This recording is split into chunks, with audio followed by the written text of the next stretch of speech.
Bonjour à tous, je vous emmène découvrir le village de Lavenzelle. J'ai beaucoup de joie aujourd'hui de vous faire cette vidéo pour vous présenter ce village. Donc on va se concentrer sur la partie haute du village avec l'église et le deuxième clocher derrière. Je vous expliquais pourquoi tout à l'heure.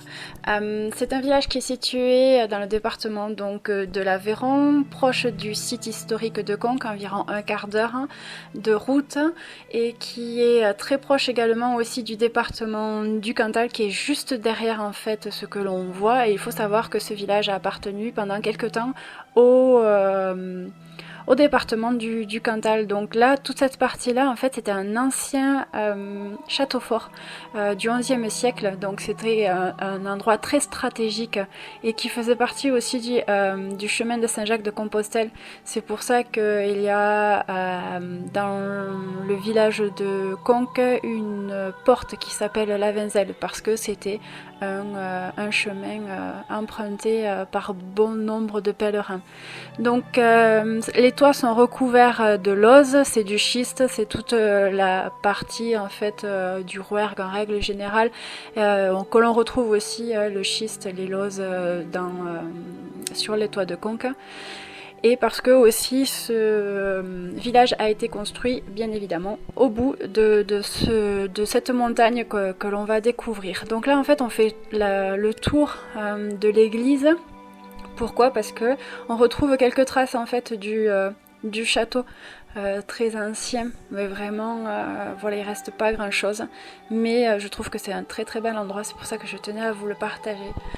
Après, il faut savoir que c'est un village qui abrite bon nombre de maisons secondaires, et à l'heure actuelle, il reste plus que 5 personnes qui vivent à l'année, dont le doyen fête ses 90 printemps cette année. Donc je suis très très heureuse de lui faire un petit coucou.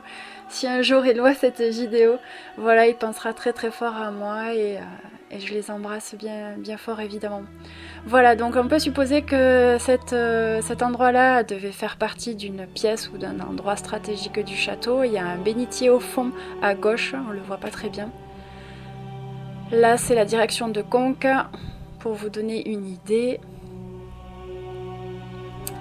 Et là, on va arriver donc derrière du village actuellement, mais a priori, à ce qui paraît, à l'époque, le village était construit de l'autre côté, donc sur cette partie-là, la partie nord en fait, parce que c'était du point de vue stratégique, je suppose. Donc là, il n'y a plus de ruines, hein, pour le coup. Quelques traces de terrasses dans la forêt montrent que ça a été cultivé pendant un bon nombre d'années, mais on ne retrouve pas d'habitation majeure.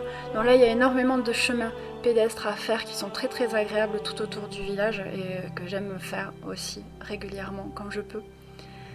Et on va arriver donc à la partie la plus haute du village, sans parler du chemin de croix qu'on va voir tout à l'heure,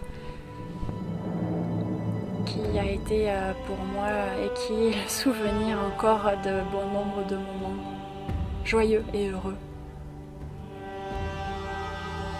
Donc je vous montre cette vue qui est magnifique. Et on va aller voir ce qui se trouve en haut.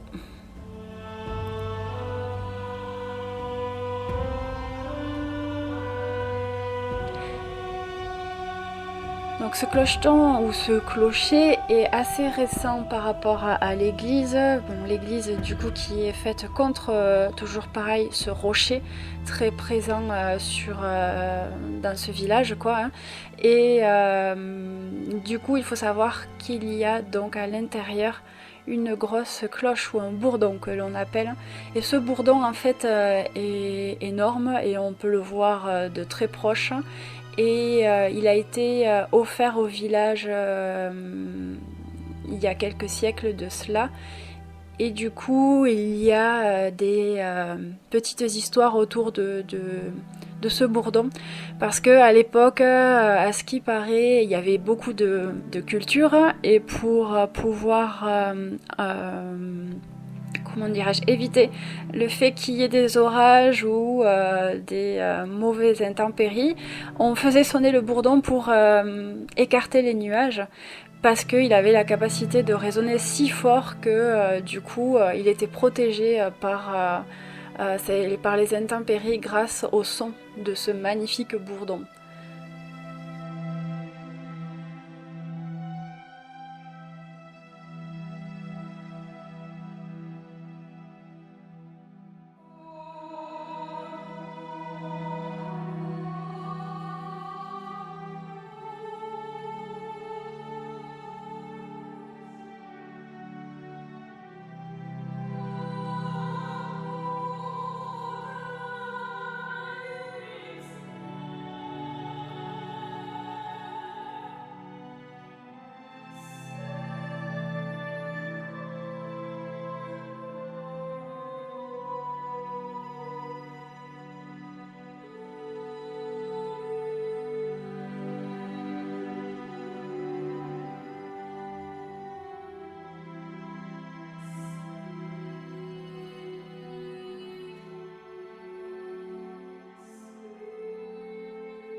Voici l'église Saint-Roch qui donne son nom également à bon nombre de chapelles tout autour dans cette région.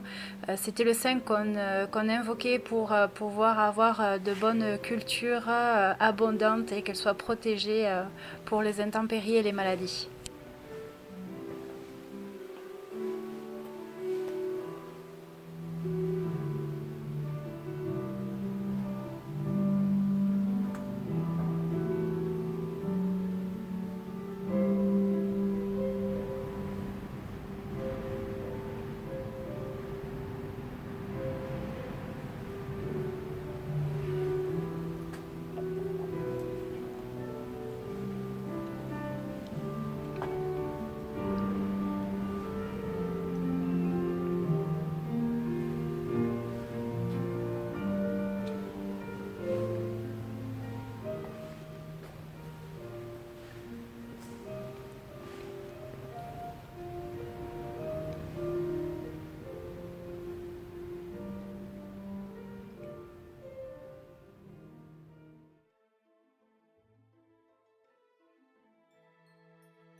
Voilà, j'ai été très heureuse de vous faire découvrir et partager ce village qui est cher à mon cœur.